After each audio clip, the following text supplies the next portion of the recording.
Good morning. Welcome to the paper session, Trust and Impact in Higher Education. I can see that we already have 60 participants joining and the number is steadily increasing. I hope you have enjoyed the first day of EQAF 2021 and are ready to continue today in this paper session. We will start shortly with the session once the numbers kind of stabilizes. I will give it a couple of more seconds. We are now at 70 participants. And it's increasing. Get yourself comfortable, grab a coffee to enjoy this session. So another warm welcome to all of you joining this paper session early in the morning, at least in European times or wherever you are. We are happy to have you here in this session. This session is about trust and impact in higher education, and we will have two papers presented in this session. So the topic actually of trust in and through quality assurance has been a reoccurring theme since the implementation of quality assurance processes and practices in higher education institutions. So today we will focus on the various angles from different stakeholders. We have here Angeline Aubert-Lotarski and Elisabeth Haslinger taking over these perspectives and their lessons learned to foster trust and measure impact in the quality assurance field. The speaker's contribution will cover aspects on how to deal with uncertainties, especially in pilot phases advancing the QA field through new methodologies, creating ownership of transformational processes, the use of indicators to measure impact on a variety of levels. And perfectly fitting the theme of this EQAF, we will on one hand discuss which role do evidences play in regards to transparency, legitimacy, and fairness, and how do they interlink with other aspects of internal and external quality assurance. And on the other hand, we will learn how to measure the impact of an higher education quality towards relevant environments. I already said we will have two papers presented in this session. So with this said, it's a pleasure to introduce our first speaker, Elisabeth Haslinger, with her presentation on mapping impact through quality assurance towards a more investigative QA paradigm. Elisabeth Haslinger works as an accreditation officer at Vienna University of Economics and Business and is in charge of the university's international accreditation procedures and coordinates between the institution's external and internal quality assurance system.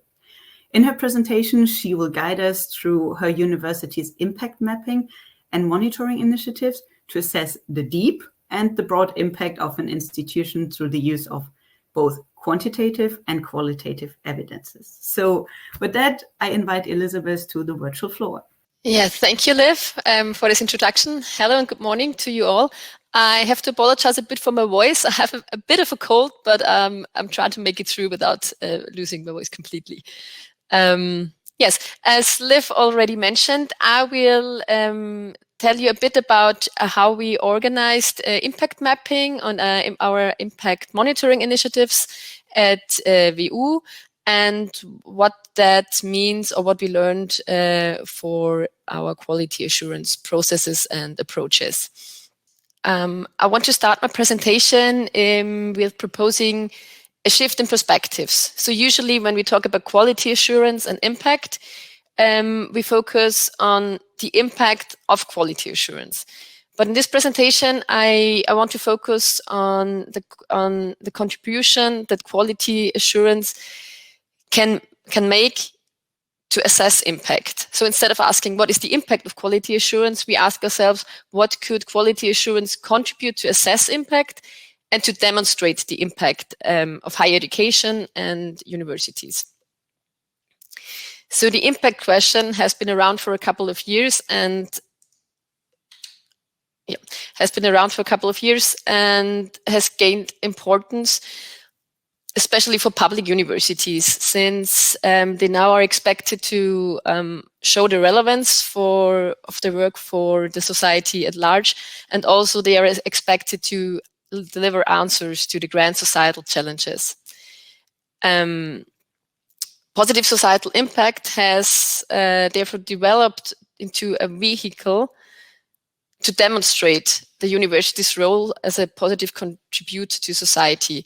And for business schools especially, and VU as a University of Economics and Business, external quality assurance has been a strong driver in that regard, in that development, because the major international accreditation agencies for business education, AACSB and EFMD, have included impact into their reviews.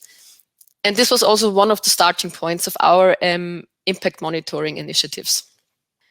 So here at VU, we follow two basic approaches.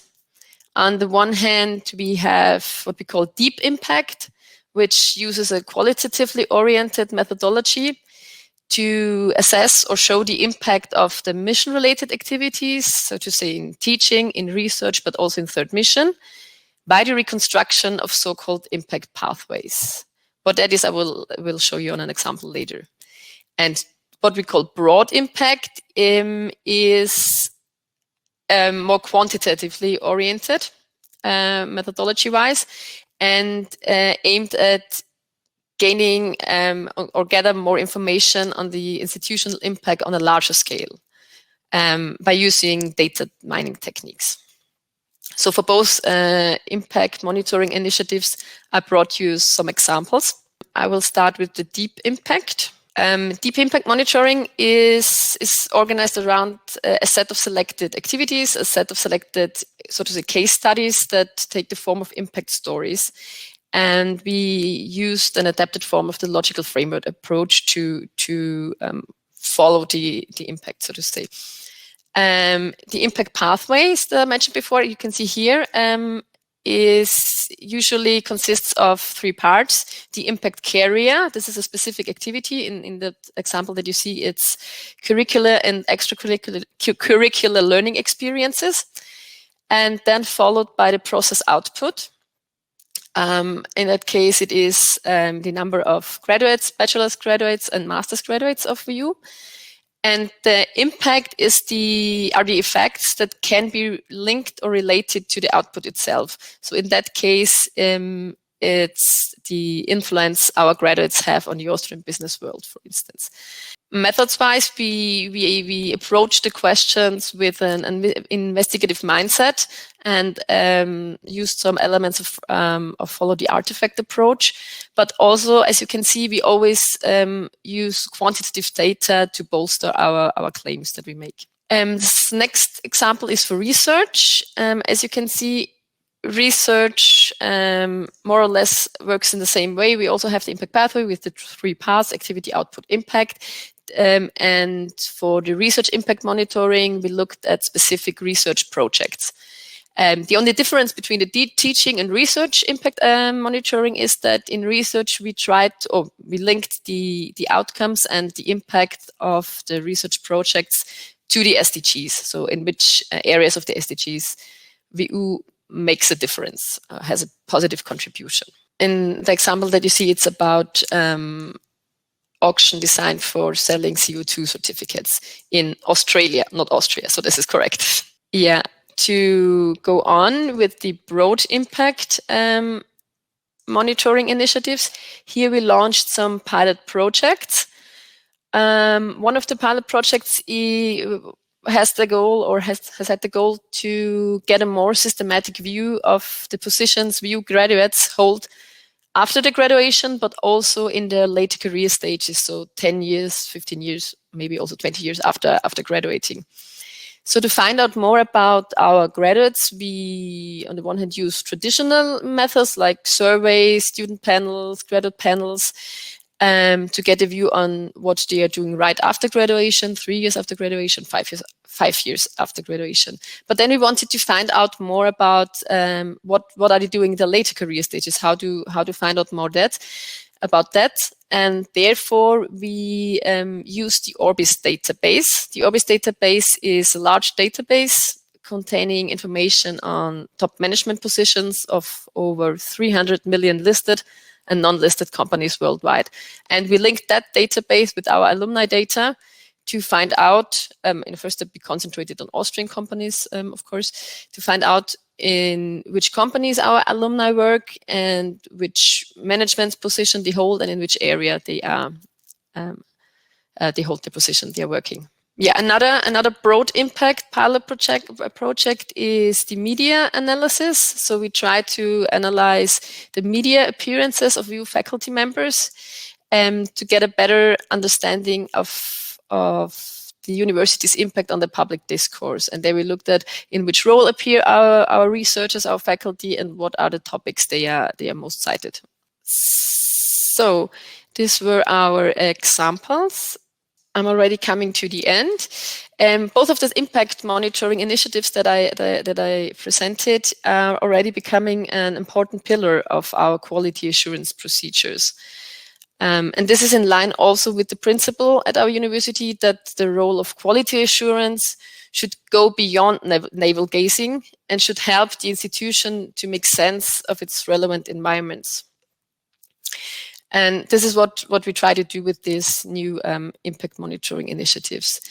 Our initiatives also show that it might be helpful to approach questions on impact with an investigative mindset and to use a broader arsenal of quality assurance methods.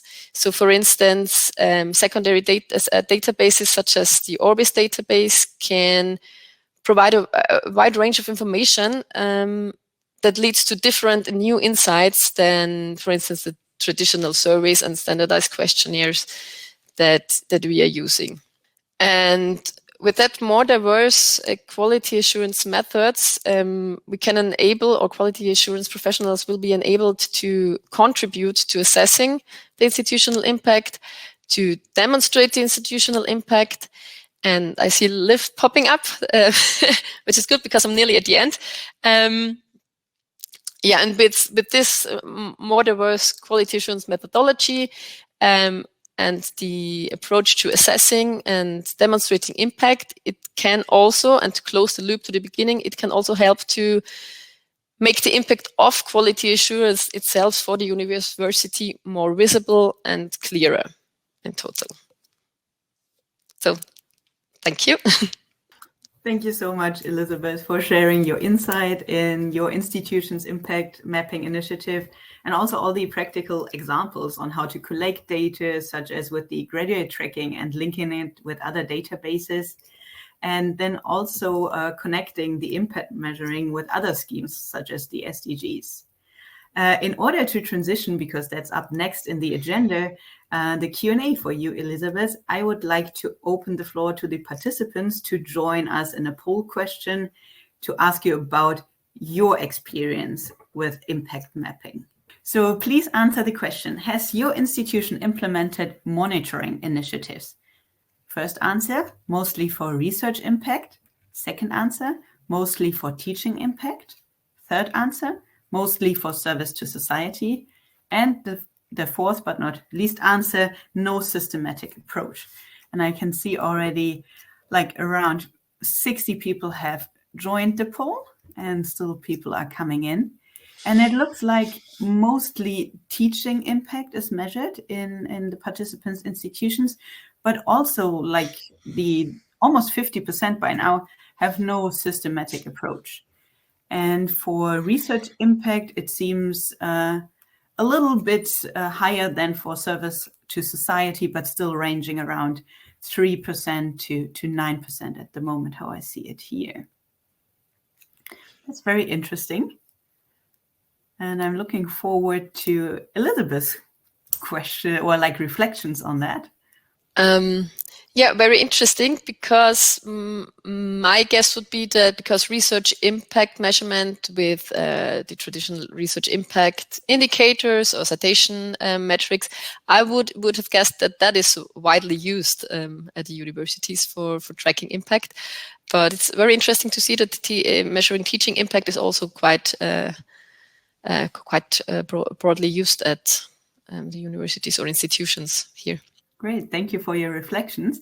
And I think we can close the poll for now. And I see in the Q&A part, there is a lot of interest in your presentation and a couple of very, very interesting questions. And I will start with the first one from Sylvia Santos. Elisabeth, great presentation. How many impact indicators do you monitor? How many impact indicators on a regular basis, I guess, is the question. We are currently establishing our impact monitoring initiative. So as I told you, the broad impact are only pilot projects so far. So we haven't decided on a final set of indicators that we use. We're more going from question to question and project to project, so to see. What we are definitely doing is monitoring our graduates, as I said, the media appearances. What I didn't present, but is a classic and more traditional way of assessing broad impact is research impact indicators, citation metrics. That is what we do. But for the deep impact, this was kind of also a pilot project to create an institutional impact map, we call it here, for the 3 core mission areas. So for teaching, for research, those maps are already finished, where we have around 20 examples in the research impact map and about 15 case studies in the teaching impact map. And impact map for submission is currently in the process of being developed. And then what of these impact stories we want to track regularly on a yearly, biannual basis has still to be decided, to be honest. Thank you. Then we have 2 questions I would like to combine because they're quite similar. One is from Alexander Paffen and Jacques Lanard. And they are more like, let's say, a bit philosophical, both of them. So could you elaborate on the relationship between impact and quality and the causal relationship between activity and impact? Okay. Yeah, it's a good question. How can we, for instance, prove that our activities is the only reason that our, for instance, graduates are in this position? This is, of course, a question that we ask ourselves.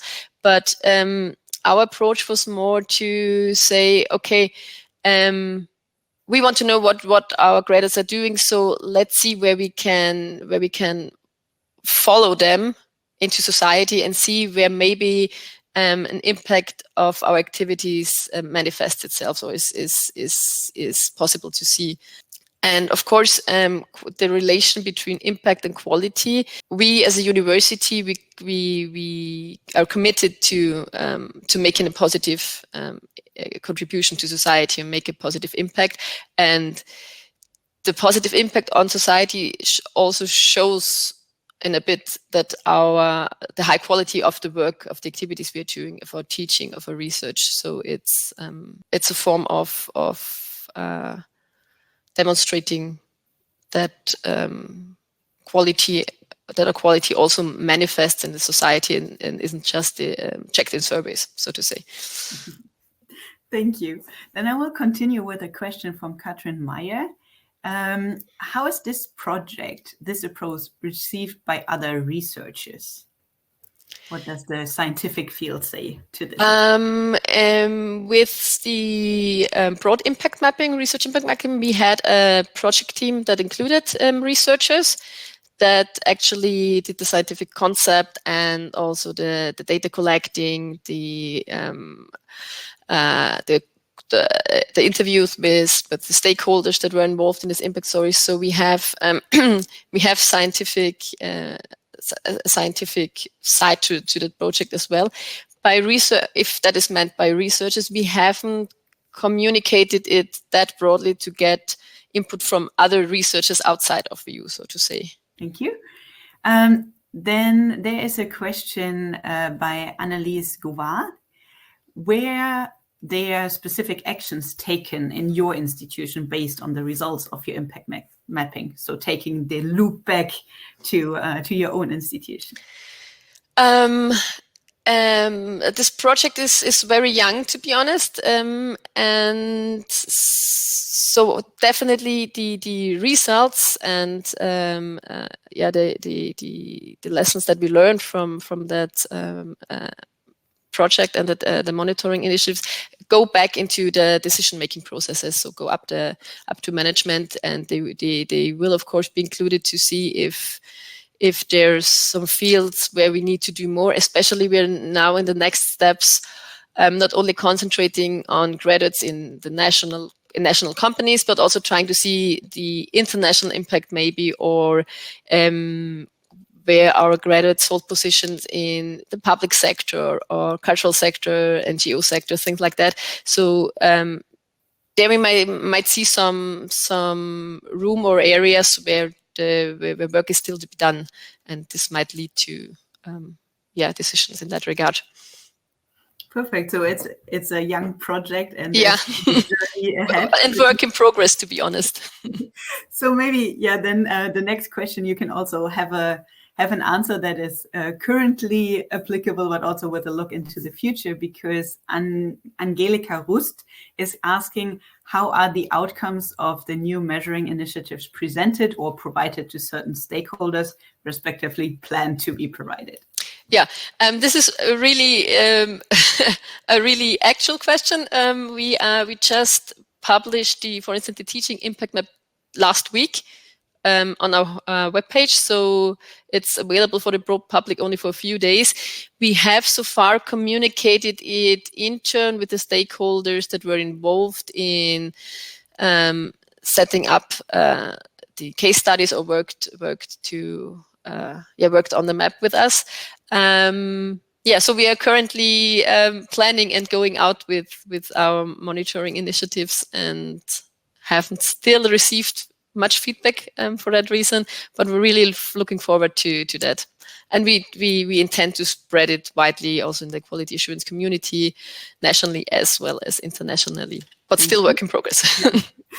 Maybe also for a question for your other like midterm or long-term goals. Are you also planning on using this method to map your university's internationalization?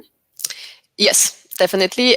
This is one of the next steps, because SVU is a very international university. Of course, if we take it seriously that we want to show our impact on society, we have to take that into account and have to not just focusing on Austria, and then the national environment wouldn't be wouldn't cover all the range of our activities, and wouldn't be enough, so to say, for our institution. So this is definitely a next step that we are currently thinking about, how to expand the monitoring initiatives to internationalization and international indicators. Yes. And I think I will have time for one last question for you, Elisabeth, which also takes a look into the future or in your current plannings. Do you have any like quantitative goals for the impact that you want to reach, like a threshold you want to meet in the future? So far not, because as we said, it's just a first step in these impact monitoring initiatives. But in due time, and as these initiatives develop, of course, we would see if indicators get better or fall behind, and I would think about that we would put goals that we want to reach into our agenda as well. Thank you very much, Elisabeth. There are many more questions in the Q&A, so maybe you can have a look and answer them like on individual basis or in the chat later on. It's great to see that there's so much interest also from the participants. That makes it very lively and interactive also for us as the panel. Thank you very much, Elisabeth. Thank you, Liv. So with that, we move on to our second speaker, who is Angeline Aubert-Lotarski, also now seen on the screen. Hi, Angeline. She will have her presentation on the initiating a new external quality assurance methodology, the key role of evidences to build trust. 3 voices tell the lessons learned from a pilot phase. Angeline combines multiple quality assurance perspectives in her expertise. She is a lecturer focusing on topics such as school management, evaluations, and quality assurance.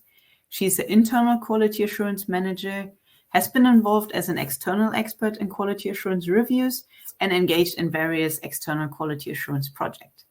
In her presentation, she will guide us through the lessons learned from a pilot project, which will answer questions concerning how to build trust, especially in times of uncertainty and transformation, through the lens of 3 different stakeholders. So with that, Angeline, the digital floor is yours. Thank you, Liv. I will start with stressing that the paper, as you can see on this slide, is a collaborative work. So I'm the one presenting, but the work is not all mine. So the Quality Agency of French-speaking Belgium has been implementing since 2019 a pilot phase in order to initiate a new EQA methodology. And the three co-authors of this paper represent, in fact, three kinds of stakeholders: the institution, the higher education institution, the experts, and the quality agency. So the paper is based on our own experience, as well as on quantitative and qualitative feedbacks we received via debriefing sessions with the participants and questionnaires. And in this presentation, I will first go through the context, very briefly, the context of this pilot, and then I will discuss the notion of trust, pointing out some challenges we've met and the expectation of the three categories of stakeholders. So first, with the context, up to the pilot, the EQA methodology in French-speaking Belgium was a formative methodology and exclusively focused on programmatic evaluation, on cyclical programmatic evaluation. And the pilot phase experiments a mixed EQA model, including institutional review. The aim of the pilot is to involve the stakeholders, in particular the 17 institutions that volunteered, in co-designing the future EQA methodology. And so to do so, the review methodology we used during the pilot left quite a lot of room for innovation. So with this context in mind, let's talk about trust. What do we mean when we talk about trust? First, the maybe naive rationale we had at the beginning was that the dynamics of co-construction plus the principle of a voluntary basis nature of the pilot would somehow automatically empower the institution and foster trust in the new methodology. But we learned that trust is, of course, more complex. It's a dynamic process built on verification. There are initial assumptions and expectations that will be confronted to facts, to evidence, in order to decide if something is trustworthy or not. But this verification is not totally objective. It's mediated by perception. Subjectivity makes its mark. So let's see from the perspective of the three main stakeholders what kind of perceptions were at play. First, with the agency perspective focused on ensuring the conditions for success by acting with professionalism with all its stakeholders. In our paper, we developed this, the action put into place and the different relationships.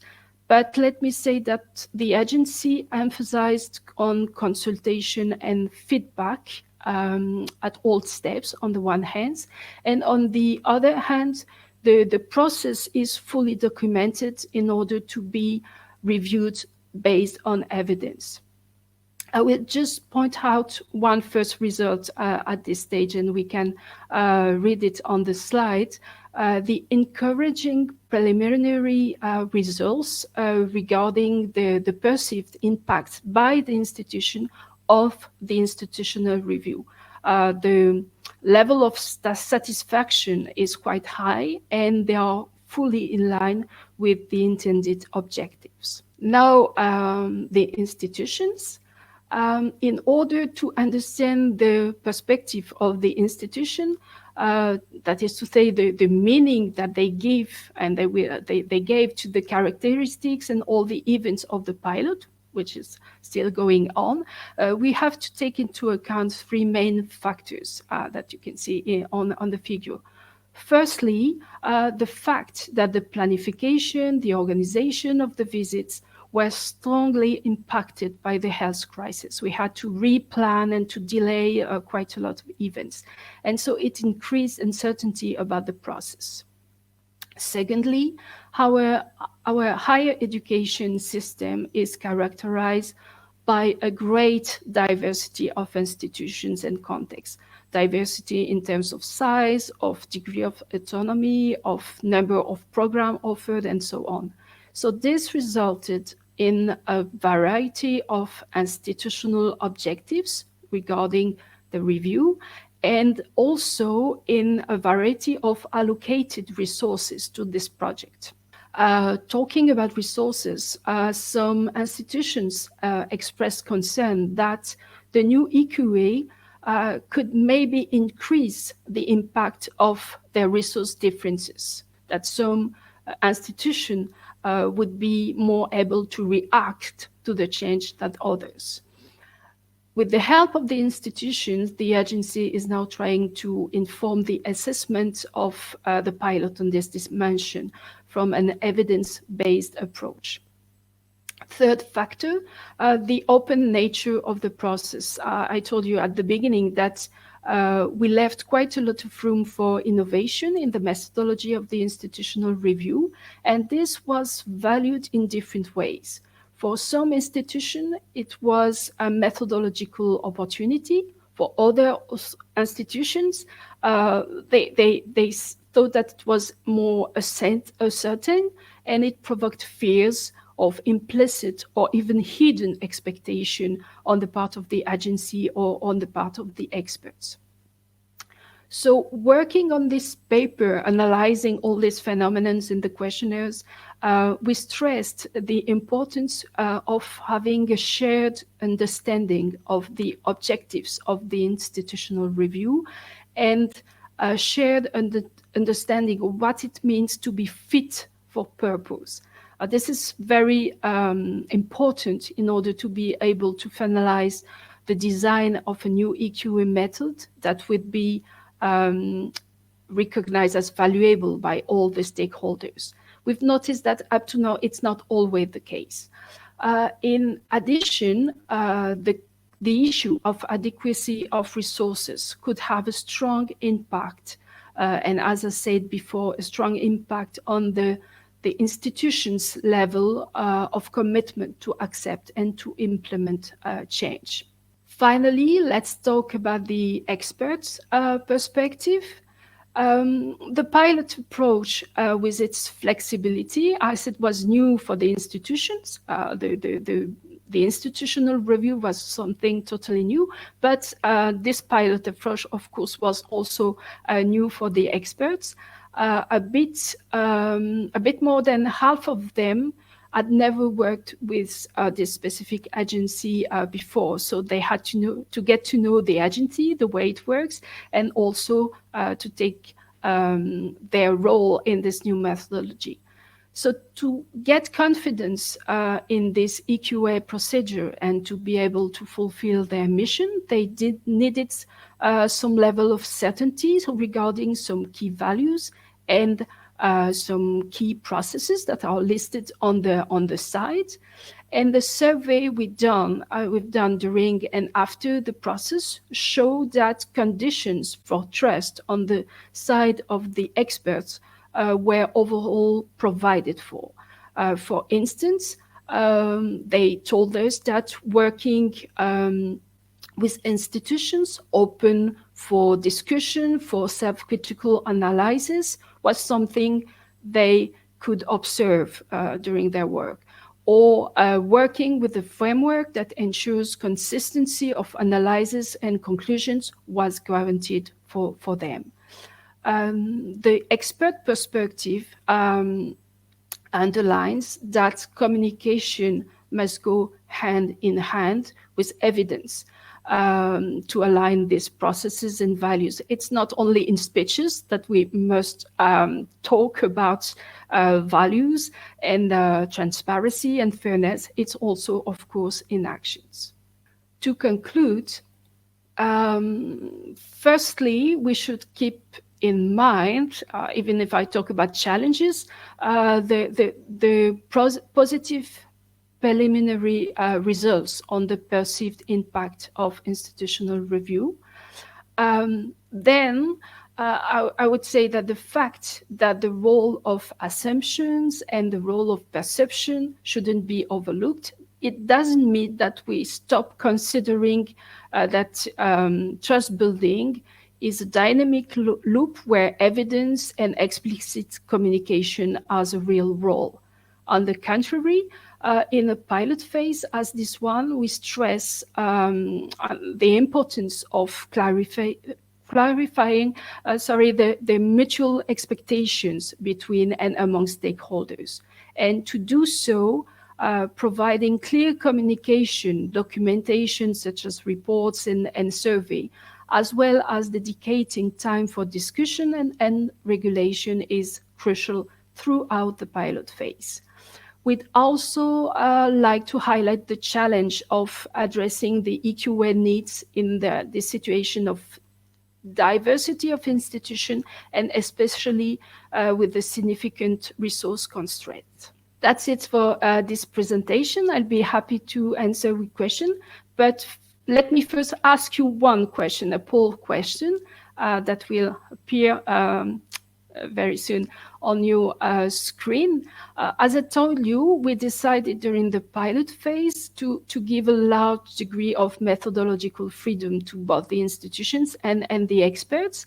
And I've told you that opinions were divided as to the relevance of this opportunity. So I was wondering, what would be your preference? An EQA methodology open to experimentation and innovation, or an EQA methodology that is maybe more well-defined and explicit about what is expected? It's quite a big trend towards experimentation and innovation. I think a key factor in our situation is that it's not an accreditation, it's a formative approach of institutional review. It's quite stabilizing now the number of answers. In our own surveys with the institutions who took part in the pilot, 2/3 said that finally there was a good balance between guidelines and freedom for innovation. And the last third, it was really split half and half. Half expected more guidance and half felt on the opposite, too constrained. So even if it was quite open, they would have liked to have even more opportunity for innovation. Thank you for your answer. It's quite interesting to see this interest for innovation in quality methodology. Thank you so much, Angeline, for your presentation, and also to the participants for your reflection on how you see the situation. I find it in particular very, very interesting, Angeline, how to open this room for innovation and to monitor or to keep in mind the dynamic and complex nature of trust. And also I was very interested in, like, let's say, the hidden perceptions of some of the stakeholders, like to really bring them up to the ground to see how all the stakeholders involved see the situation. Very interesting. Thank you. We are now moving to the Q&A session. So again, I kindly invite you participants to go to the speech bubble with the question and answer tag on it and post your questions there so that I can take them into account when asking Angeline about her project. And I already see one question popping up from Sylvia Santos. Angeline, what are the risks of this methodological freedom? So I would talk about maybe the objective risk and the perceived risk. I think the objective risk could be the lack of consistency that would result during the analysis or the decision made about the position of each institution regarding each criteria. So this is the objective for me. It's more regarding the point of view of the experts, the guarantee to have a consistent approach to all and equity between all institutions. But then the perceived risk was that institutions thought that there was maybe this hidden agenda. Not all of them, but some of them thought that maybe the experts of the agency, they say there's freedom, but they have one specific expectation, and that the institution would have an opportunity to meet, because they didn't know that they were supposed to say or to show or to do something specific. So, but for me, the key is really the issue of consistency. Thank you. That also links nicely with the next question from Vis van Dannen Patten, asking, very often external quality assurance meant compliance to criteria. How will the proposed external quality assurance would be different? So we are in a formative approach, and we used the ESG as our framework this time. So that's not really an issue of compliance. It's more a way of ensuring that the institution reflect on what they are doing and how to improve it. It's an enhancement-led approach. So we think in terms of adequacy and relevance of the actions put into place, and not in terms of compliance. And this shouldn't change in the future. Thank you for your answer. We are moving on to a next question by Dominique Tewissen, which also goes a bit in hand with what Jana mentioned in the chat on the right-hand side. Is it important to take into account the, let's say, quality history of institutions, which at some point must given the opportunity to think out of the box and be supported in doing so? Are agencies ready to accept this new paradigm? I hope so, and as I said just after the poll question, even with this open methodology, some institutions said that there were still too much constraints, and I think so that the institutions that were maybe more advanced in their reflection in the development of their RQA would like to have more opportunities to experiment and think and act out of the classical box. At the beginning of the pilot, some stakeholders were maybe afraid that if we give too much freedom to the institution, they would lower their level of expectations in terms of quality for the students. And so maybe it's because of this fear of lowering the expectation and lowering the quality of teaching that some parts were not open to experimentations. But maybe the trust between institutions is better now, and we will maybe be able to be more open. Very interesting that you're also mentioning multiple times also in your presentation and the poll question that you had divergent opinions. So some people even wanted more openness, some wanted it more, let's say, strict or alongside the criteria. So there is a question regarding this from Katrin Tuborg Jensen. How do you obtain a shared understanding of the review? Does it require additional meetings, information material, etc.? I'm not sure about what review we are talking about. If it's a shared understanding of the evaluation of the pilot, the way we are working on this is by doing quite a lot of, doing at the present and in the future, quite a lot of debriefing station and consultation and working groups with various stakeholders to build this shared understanding. But just as Liv just said, we have also divergent opinions, and so maybe we won't succeed in building one shared understanding, but maybe we will have one or two main options to present to the stakeholders and to the government in order to decide about the future, what we will do if there's no solution to address all the diversity we have in the French-speaking community of Belgium. Thank you. Looking a little bit more into the future, there's another question from Pedro Matias. What are the plans for the future in terms of using the new external quality assurance methodology mixed with the previous one more focused on program assessment? So this is one of the points that we are discussing at the moment within the committee, the steering committee of the agency, and with the working groups. The option we started this with the pilot was this notion of mixed model, where institution would have both the institutional review level and the programmatic evaluation level, but with an opportunity to organize by themselves, if they respect certain conditions, the programmatic level.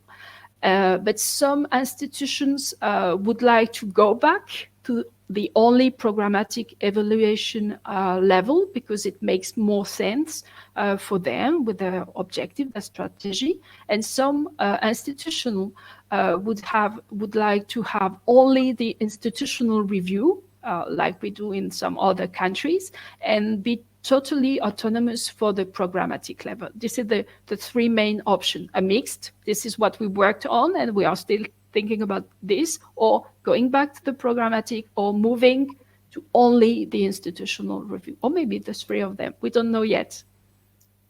Thank you. A question about the current results already of the pilot phase from Feli Codd. It's about what were the most important, interesting innovations you have seen during the pilot phase? What we have seen, and it's not maybe because of the pilot, is being able to do the review online, and you know why we had to do this innovation.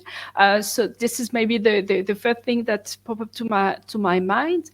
But then some institutions were more creative with the framework, so they decided to design their own quality framework, and they put this in perspective with the ESG. So this is one thing that was quite interesting.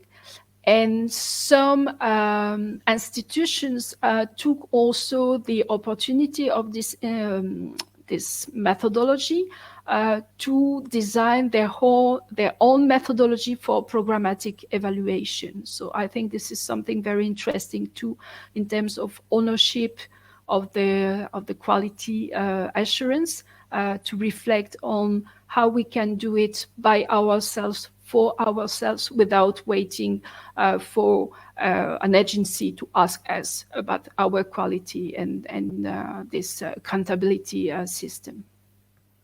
Thank you. We're now flipping a bit to the institution side, because there's a question from an anonymous participant.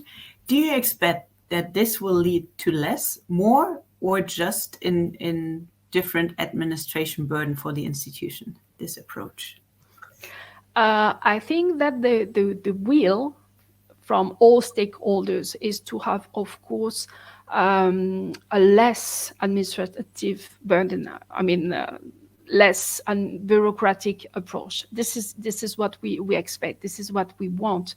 But then I think one part of the answer is linked to the level of integration within the institution of the quality methodology. If the institution do work on quality issues only for the agency, only for accountability reasons, then whatever we do, it will always be a burden. But if the quality work is integrated with their own reflection on impact, on strategy, and how to enhance what they do, then the burden will be, of course, less, because it will be useful for the institution itself. Thank you for answering this question. Talking about the accountability versus enhancement-led approaches, there's a question by Radiate ABB. Do you think trust could also lead to some degree of false sense of enhancement? No, no, I don't think. I don't think so, because I mean, if trust means also to be open to more self-reflection on all sides, then it will lead to enhancement within the institution, and enhancement of the methodology and the agency work as well. I'm more afraid of this kind of window dressing, when we don't trust and we do for the agency and not for ourselves, that false sense of enhancement. Okay, very nicely put. Then there's one last question I want to close this Q&A session with, which is from Ms. Vanden Putten again. How was this new methodology received by other agencies from other countries, or also within the French-speaking countries? So this is a pilot phase, so it's not fully decided and established in the law. I mean, it's allowed to do this pilot phase. Of course, we have a regulation on this, but it's not fully established for the future. And in the consultations we did before the pilot, to decide on the pilot, and we ask the advice of other agencies, and we also have a council to help us on a methodological point of view. And in this council, we have members from other agencies. And so the feedback is quite positive on this question of experimenting with new methodologies. Of course, every model of EQA has to take into account the context, the legal context, but also the context and the situation of the institution, and what is perfect for one country won't be perfect for another one. So we have to be wise about this. Thank you. And again, openness and communication about building trust and building the methodology together is key again, also in this stakeholder group. With that, I would like to sum up this paper session, and therefore I invite first Angeline to reflect about Elisabeth's findings, and next Elisabeth to reflect on the discoveries shown by Angeline. Angeline, please go ahead. Yes, I was very interested in Elisabeth's presentation. And I was thinking about it from an internal, external point of view. For the external stakeholders, I think this kind of initiative really strengthens their confidence in the institution, in the capacity of the institution to work on certain projects. And internally, I think it really contributes to the dynamic of enhancements, because we get some feedback on actions, on their impact, but also because it's a way to highlight and value the people and their actions. And so I think it's very positive. But on the other side, I was also wondering about the workload of this investigative approach, because some indicators seem to me to be quite qualitative and so quite time consuming. But if it's worth it, that's very, very good. Thank you, Angeline. And I give the word to Elisabeth to reflect the other way around. Yeah, thank you, Angeline, for your comments and also for your presentation. What I found most interesting in your presentation is how you laid out the different perspectives of the people involved, of the stakeholders involved, and their approaches to this new, sorry, to this new external quality assurance framework and approach, so to say. This is something that, yeah, usually in the daily business, you don't have the time to flip perspectives, so to say. You're in your role and approaching it from your role. So this was very interesting for me. Thank you again also for your reflections, Elisabeth. And it's 2 minutes left, so there's only time for me to conclude this session by thanking both our speakers, Angeline and Elisabeth. It has been very interesting insights into the both of your projects and methodologies. I also would like to thank the audience for participating so actively in the Q&A. It was very interesting to see your question and your reflections. I've been also following a bit the chat on the side, and I saw also your reflections on the question asked. That's very, very interesting.